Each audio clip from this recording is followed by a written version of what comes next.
అప్పటిదాకా యాక్షన్ మూవీస్తో హారర్స్తో సందడి చేసిన రామ్ గోపాల్ వర్మ మొదటిసారి సూపర్ న్యాచురల్ థ్రిల్లర్గా గోవిందా గోవిందా తెరకెక్కించారు. తన తొలి హీరో నాగార్జున, అభిమాన నాయిక శ్రీదేవి జంటగా గోవిందా గోవిందాను రూపొందించారు రామ్ గోపాల్ వర్మ.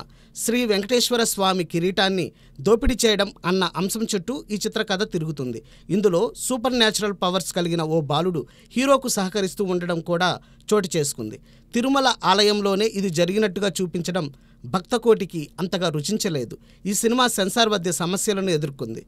దాంతో అప్పటి సెన్సార్ ఆఫీసర్కు వ్యతిరేకంగా ఇకపై తెలుగు చిత్రాలు రూపొందించనని ప్రతినపూనారు రామ్ గోపాల్ వర్మ. గోవిందా గోవిందా చిత్రాన్ని వైజయంతి మూవీస్ అధినేత సి అశ్వనీ దత్ నిర్మించారు. ఈ చిత్రానికి రాజ్కోటి స్వరకల్పన ఓ ఎస్సెట్గా నిలిచింది. సీతారామశాస్త్రి రాసిన పాటలు భలేగా ఆకట్టుకున్నాయి. గోవిందా గోవిందా చిత్రంలో నాగార్జున, శ్రీదేవి జంట కోసం జనం వచ్చారు. కానీ ఇందులోని కథా కథనం ఏమాత్రం జనాన్ని ఆకట్టుకోలేకపోయాయి. ఆడియో భలేగా అలరించినా లాభం లేకపోయింది. 1994 జనవరి 21న విడుదలైన గోవిందా గోవిందా కమర్షియల్ సక్సెస్ రుచి చూడలేదు. తరువాతి రోజుల్లో బుల్లితెరపై కాసింత మురిపించింది. ఈ చిత్రాన్ని తరువాత ద గ్రేట్ రాబరీ పేరుతో హిందీలో డబ్ చేశారు. అక్కడ పెద్దగా ఆకట్టుకోలేదు. ఏది ఏమైనా ఈ సినిమా తరువాత కొంతకాలం తెలుగు చిత్రాలకు దూరంగా ఉన్నారు రామ్ గోపాల్ వర్మ.